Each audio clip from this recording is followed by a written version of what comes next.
Welcome back to another episode of the Rational Football League Show. My name's Emmett. I am here with my co-host, Bralen Ford. What's up, y'all? We're going to be discussing some cool topics today. We're going to be looking at predicting where the top free agents in the NFL are going to be landing. We're also going to be reviewing our sleeper picks for the draft. And we're going to be doing a draft profile on Oregon receiver Troy Franklin. So with that, we're going to hop right into it. Guys, don't forget to hit that subscribe button. As always, you can find us on YouTube, Instagram, TikTok, Twitter, and the YouTubes. But we're going to get right into our segment, starting with the top free agents and where they're going to land. So NFL free agency is just around the corner. It is the time of year where the offseason hype really starts to kick off. Fans of every team are convinced they are going to sign the top free agents, and their favorite team is going to re-sign everyone. Every roster is just one superstar signing away from taking that next step. Before we start determining fate, we would love to know what you think. Head down to the comment section and tell us who you think your team is going to sign or re-sign in free agency. Yeah, so today, Ian and I are going to take a look at the top players that are slated to reach free agency and try to predict where they might end up. We will be ruling out players that already been tagged or rumored to receive that tag in some form. So that will rule out some of the big name players like Bengals wide receiver T. Higgins and Giants safety Xavier McKinney, as it has been reported that the Bengals are going to franchise tag Higgins and McKinney will receive that transition tag. So with that out of the way, let's dive into this, man. Yep, let's get into it. Starting off, we're going to go with Chris Jones, who is arguably the top player in free agency heading into the 2024 offseason.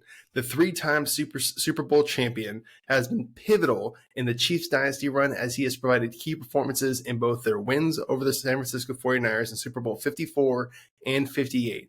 He is one of the only D tackles in the NFL who has been able to play anywhere near the level of Aaron Donald when it comes to rushing the passer. Jones was drafted by Kansas City in the second round of the 2016 NFL Draft and has been with the team ever since. He is finally getting his first chance to test free agency as he heads into his age 30 season, though. The Chiefs did make a decision to pick up an option in his contract, which both pays Jones just over $4 million in earned incentives, but also gives the club the right to place the franchise tag on him. The franchise tag this year is expected to be about $32 million for his position, and the expectation is that the Chiefs won't place it on him.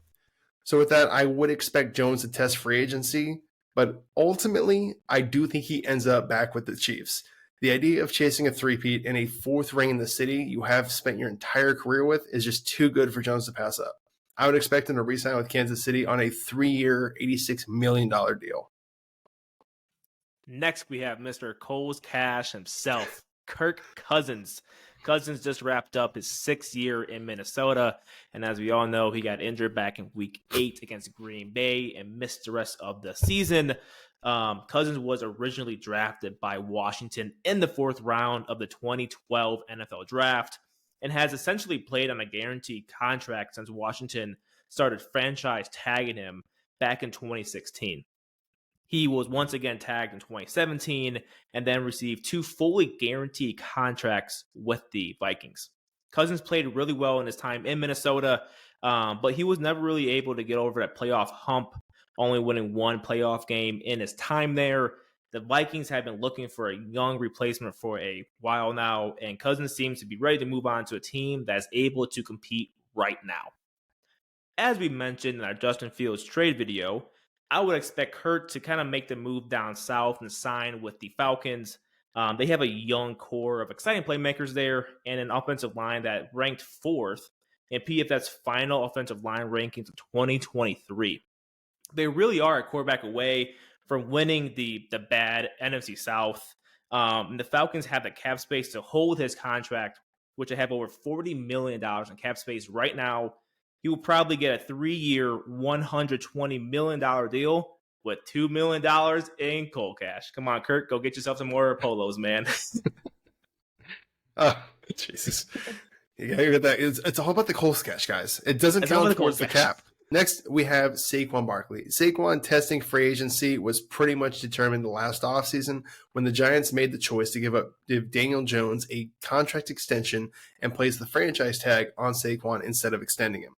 Saquon is coming off a solid season after playing on that franchise tag, finishing top 10 in rushing yards per game. Saquon has been an explosive playmaker since being drafted by the Giants second overall in the 2018 NFL Draft. Barkley has been the focus point of the Giants offense since the first time he stepped on the field for them. And he has found success putting up 1,000 scrimmage yards in almost every year he has been in the NFL. The only two exceptions were when he tore his ACL in 2020 and was still trying to recover the following year. Barkley is not only a dynamic runner, though, he is also an excellent pass catcher out of the backfield. He should be looking for a situation where he doesn't have to carry the entire offense anymore and can play with an excellent young quarterback. I think it makes the most sense to pair him with C.J. Stroud of the Houston Texans. I know the Chargers are a popular pick right now, but if they aren't willing to pay Austin Eckler, I don't see them paying Saquon. Saquon would give Stroud an excellent run game that he can rely on, as well as another pass catcher that he can check it down to when things aren't going right. Saquon will probably get a 3-year deal worth $33 million. Saquon with C.J. Stroud in the offense would be crazy. Moving on, we have Danielle Hunter. Hunter has been a star for Minnesota since he was drafted there in the third round of the 2015 draft. He had a career year in 2023 where he put up 16 and a half sacks and earned his fourth Pro Bowl nod. Due to a deal he received with the Vikings last season, he's set to become a free agent this year, and the Vikings are actually not allowed to place the franchise tag on him, allowing him to finally test the market for the first time in his career. He does have a little bit of an injury history. He did miss 26 games over the last 4 seasons, but he has had 2 back-to-back seasons without missing a single game. I would expect Hunter to stay in the NFC North and sign with the Chicago Bears. The Bears would love to bolster that edge spot, right? Him with opposite Montez Sweat will be scary. I think that'd be a great fit for him. The Bears are second in the league in cap space right now, so they have plenty of money to give out. I think the Bears will give him a 3-year, $66 million deal. Yeah, that'd be a scary signing for them. I mean, so when quarterbacks are being hunted by them, they'll really have to sweat. I like that. I think I need to get like a hoodie if that actually happens. I am a Bears fan, so that's terrible. That would be that's good. I like it. You know. That was bad, and I feel bad for saying it. Lastly, we have King Derrick Henry himself. Henry has been the league's leading rusher since he entered as a second-round pick in the 2016 draft. Since then, no other running back has put up more rushing yards than Henry himself has. He has also stayed fairly healthy for his career, only missing 11 games in his 8 seasons. Derrick has led the league in rushing twice in his career. He finished last season actually second in rushing on the least amount of attempts he has had in a healthy season since 2018. So he had a much reduced workload, but still finished second in the league in rushing. That just kind of shows that he isn't slowing down yet.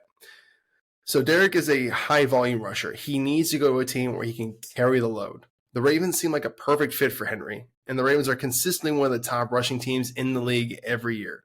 In fact, they led the league last year with almost 550 attempts, and that's with losing, I think, 4 running backs. They also have a problem keeping backs healthy. This is a match made in football heaven. I would expect them to sign Henry for a 2-year, $20 million deal. Man, Lamar Jackson with Derrick Henry back there, sheesh, that would be nice. That would be crazy. Can you imagine the RP or the play, not play action, the option off of that, dude? Where you get to attack Lamar on the edges and running up the middle with Henry. Yeah, especially if like J.K. Dobbins can come back healthy too and stay healthy and stuff like that. Sheesh, man, that's crazy. That's crazy. But y'all, tell us what you think. Those are our top 5 free agents. Let us know where you think where they will land. Don't forget to subscribe to the channel. It's a huge help for us. We are a smaller channel. We're trying to get our feet underneath us and get this thing going. And again, until next time, this has been the RFL Show. See you guys. For those sticking with us for the rest of our segments, thanks so much. Again, I just want to let you guys know we appreciate you and appreciate you sit with us and watch these things all the way through. YouTube definitely bases how much it shows the video to people based on how long people are watching it for. So if you made it to this part, Again, really thank you so much. You really are helping us out so much. With that, we're going to dive into our next segment. We're going to be revealing our top 5 sleeper picks in the 2024 NFL Draft. Every year, there are tons of players that come out after the first round and turn into stars for their team. These players were overlooked throughout the whole draft process. Names like Puka Nacua, Jake Ferguson, Jack Jones, Ron Bland, Amon-Ra St. Brown, and George Kittle are some of the most recent ones that come to mind. But honestly, I could go on for hours naming guys that have got lost in the draft shuffle and end up being steals of the draft. Well, today, B and I are going to bring some love to these guys early so you can get excited when you hear their name called on draft night. If you are looking for another diamond in the rough, then I highly recommend going down and hitting the subscribe button because you, my friend, have struck gold finding this video. They definitely have. And as E mentioned at the top of this video, there are tons of guys that a lot of fans on Twitter or Facebook, or wherever you hang out at, don't really talk about. They kind of just stay hidden throughout that draft process. But they end up making a huge impact for their teams. And they can even end up being stars, kind of like what you had said. So it's easy to get swept up in the big names and the first round grades and stuff like that. But most of the rosters are built off day 3 guys or just purely undrafted guys. In fact, 30% of the NFL is made up of undrafted players. Now, we aren't saying that our draft sleepers in this segment will not get drafted, but none are likely to go in the first round. That's why they're sleepers. So we still expect them to be hearing their names when football season comes around. But again, these are sleepers. Yeah. So first on our list, we have a real sleeper here. We have wide receiver Malik Washington out of Virginia. Washington is an explosive receiver that is stashed on the Northwestern roster for 4 years before finally transferring to Virginia and having a ridiculous final year. He had 110 catches. And I'm going to repeat that because that's a lot. He had 110 catches and over 1,400 yards in only 12 games. Guys, that is ridiculous. I mean, that's kind of mind-boggling numbers here. That's averaging, what is that, 9 catches a game? Something like that? Yeah. Check my math for me, guys. Now, you're probably thinking, how could a guy like that be a sleeper pick? Well, he is currently projected to be a 4th-round pick on most mock drafts and is ranked as the 25th receiver on PFF's big board. I suspect this probably has something to do with his height. He is listed at 5'8" and is mostly played in the slot. But as I've been told my whole life, size isn't everything. He brought in PFF's 3rd highest grade on the season for a wide receiver with a grade of 91.1. He is also ranked near the top in receiving grade, man coverage grade, and contested catch percentage. This dude can flat out ball. Yeah, dude, that dude is a stud. Next, we have actually one of my favorite prospects in this class, and that's linebacker Payton WIlson out of NC State. Wilson is an absolute disruptor on defense. This dude can't fly. He just runs off this pure speed. He recorded a speed of 23 miles per hour against Notre Dame, dude. This guy is a linebacker. According to PFF, he is also tied for the lowest missed tackle percentage of any linebacker coming into this draft. And his missed tackle rate is 4.7%. So, like Michael Myers, when he catches you, your ass ain't going anywhere, dude. He also has a coverage grade rating of over 90, which is the highest among linebackers. However, the biggest concern with Wilson is that the defensive system that he played with at NC State might not translate well to the NFL. NC State runs a 3-3-5 defense, which puts a heavy focus on stopping air raid passing, and not really stopping the run because they're really light in the box kind of. So, but Wilson's fantastic instinct should kind of help him out, and he should adjust quickly to the NFL game and the NFL like rushing attack and be able to attack those lanes. So while most of the buzz is kind of around names like Jeremiah Trotter Jr. and Edgerrin Cooper, Wilson could end up being the best linebacker in this class. He could definitely be the best linebacker out of those 3, but he could be one of those guys that end up being the best linebacker in this entire draft, in my own opinion. Yeah, I can definitely see it too. The guy has a background in wrestling for those that don't know. So I think he was a state champion wrestler. I believe he was in high school or at NC State. So that's where the tackling comes from. But moving from the Southeast to the Pacific Northwest, we have Washington edge Bralen Trice. Bralen is another guy that can just wreak havoc on opposing offenses. He had just under 100 hurries in the last 2 seasons. That means just under 100 times he's impacting the quarterback in a game. The most of any player in this draft class. While most fans are focused on names like Dallas Turner, Jared Verse, and Latu, Trice has kind of fallen to the wayside. He is currently slated as PFF's 9th highest graded edge in the draft, and most mocks have him going somewhere in the second round. The biggest knock against him right now is his tackling. He had a 24% missed tackle rate last season, which is just flat out not good. But something like that can easily be cleaned up with better coaching. This guy has first-round talent and will be a steal for some lucky team. Hell yeah, man. And go into our 4th player on this list. We have Gabriel Murphy, one of the twin defensive ends from UCLA. Murphy has partially been overshadowed by his Russian mate, and I'm always gonna get this name wrong, so I'm sorry. Latu. I think I said it right, maybe. Hopefully, I'm sorry out there, Latu. If you hear this, I'm sorry. He was a monster at UCLA, and he put on a show at the Senior Bowl. But Murphy has been dominant in his own right, putting up 75 hurries over the last 2 seasons. So he pretty much lives in that backfield. If there's a pass play, he is back there. He's currently projected to be a 4th-round pick in most mock drafts. But that actually feels kind of low for a guy that has 75 pressures in 2 seasons. He just lives back there. The biggest concern, again, with him is his tackling. He had a missed tackle rate of 25% last season, and that was the highest of his career. So could this be a really bad outlier? The 2 seasons prior, to give you some guys some context here, he only had a missed tackle rate of 9.5%. So again, that's a much better number. He could be a guy that gets his start in the NFL as kind of one of those rotational guys before he really blossomed to a full-time starter. Yeah, I can definitely see it again. I don't know how a guy that had 75 hurries last year is projected to be a 4th rounder. So, I mean, and for those that don't know, that's one of those translatable that usually move. If you're doing well in that in college, it translates well to the NFL. So. Yeah. For our last player, we have a unique one here. He is the blindside protector, but he plays right tackle. That's because he is playing for a left-handed quarterback. I am talking about Washington's Roger Rosengarten. He gave up 0 sacks, again, 0 sacks over his 2 years protecting Penix, and only allowed 5 hits in over 1,300 pass blocking snaps. He is a better pass blocker than a run blocker, though. He has a feistiness to him, but he lacks the actual strength to be able to consistently move players on drive blocks. So he is currently projected as a mid-5th round pick, but he brings the right kind of mindset to develop into a guy that could surprise people by taking over a starting job somewhere come September. I just had to shake my head when he said he allowed 5 hits and 1,300 pass blocking reps. That's crazy.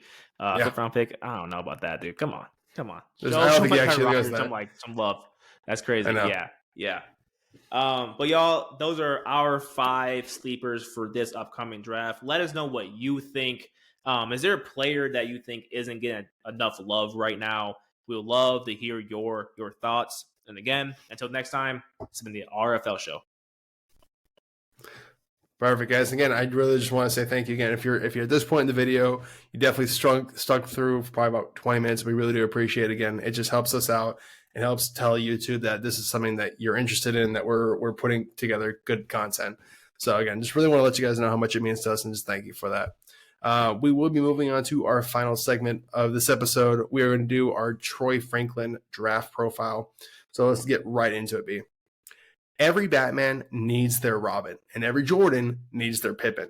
If you're a team that already has a clear-cut number 1 receiver, then you should be looking to add Troy Franklin in the 2024 NFL Draft.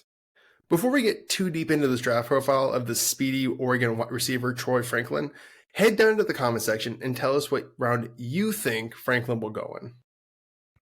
Yeah, and just to give you guys a little bit of history and background on Troy, Troy played his high school football at Menlo Atherton High School. I said it right, I think. Atherton, California is where he played. He was a 4-star receiver. He chose Oregon over ASU, Washington, and Bama. Franklin was an immediate impact for Oregon, where he played in all 14 games his freshman year, where he put up 18 catches for just over 200 yards. Then he had a breakout season in his sophomore season where he went for just under 900 yards and had 9 touchdowns on that season. He really flourished with Bo Nix at quarterback there, and he quickly became Oregon's #1 receiver. He followed up that performance by having a record-breaking junior season.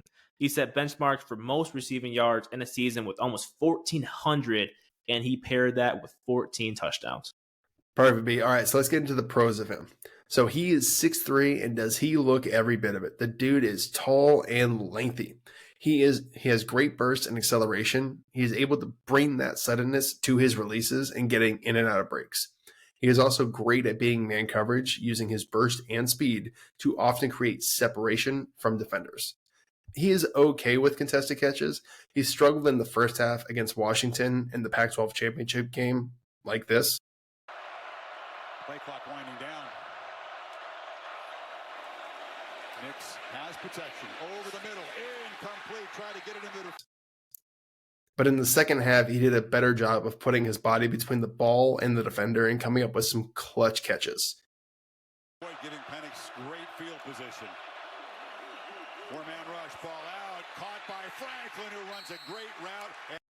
But he does not do it consistently.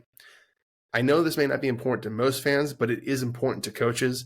He is a willing blocker. He isn't going to drive people in like Gatorade bottles, but he also isn't afraid to step in front of a defender. He is also capable of playing in the slot too. He has the quickness for it, but he's primarily an outside receiver. Yeah, those are great pros, E. Thank you. Again, like this wouldn't be a draft, breakdown profile if we didn't talk about the cons. I like Troy as a prospect. There is some cons there, so let's go ahead. Let's talk about those too. So during our film study so far, he seems like a guy with a restricted release package. He really relies on 2 different types of release. One, there's a split release, and 2, there's one where he kind of lulls the corner to sleep, kind of like this. Muhammad and Elijah Jackson, you got to have other corners that can step up there. Boy, he might have gotten away. While he uses both well, they can cause him to be predictable, and the corner can corners aren't supposed to really guess where receiver goes, but so sometimes the corner can if he kind of knows what your move off the line is, and that did show up a couple times on tape. So something that he has to improve on in the league. He also struggles with drops sometimes. He does have a 10% drop rate according to PFF. He does not do anything that really stands out as an athlete, and that's really was the big kind of like the big that we saw while watching film. We're not saying that he's bad at all, but we're saying there wasn't one thing that he did or one area where you can point your finger on and say, hey, this guy is a standout guy. He's great. He's the best in this area right here. He's good, but he isn't really great in any one aspect of his game. And for that reason, we don't think that he'd be a true #1 receiver right now. He could be, but I think right now he's probably a solid 2 for a team. And to your point about Batman and Robin, he could be a high-end Robin for a team that drafts him. Yeah, exactly. So for our player comp and draft grade, we would say his best comp is a lighter T. Higgins. I believe T. Higgins is 6'4", 220-ish, and Troy comes in at 6'3", but only 187, I believe it is. Mm-hmm. They're both really good #2 receivers that have the potential to moonlight as #1s if needed. And we actually gave him about a mid-second round pick as grade, which I think is actually similar where T. Higgins went in his draft. So yeah, I think so too. But guys, tell us what you all think. Does he have the potential to be that #1 receiver for a team? Are we wrong? Tell us. And again, don't forget to subscribe to the channel. It means more than you guys think. We definitely love y'all for that, for tuning into our show and stuff like that. So please like this video, subscribe to the channel, share this with your friends, whatever. We greatly appreciate it. And again, until next time, it's been the RFL show. See you guys. All right, and actually that does conclude the end of our episode for today, guys. Thank you so much for watching all the way through and making it to this point. We don't have anything to give away, so we'll just give you a round of applause and some kudos. So Thank you. Yeah. thank you. It really does help us out a lot. Again, it just tells the YouTube algorithm that you guys like what we do, and it knows to promote it to other people that might have a similar interest to you. So, but thank you so much for guys. Until next time, it has been Emmett, it's been B, and we're the RFL Show.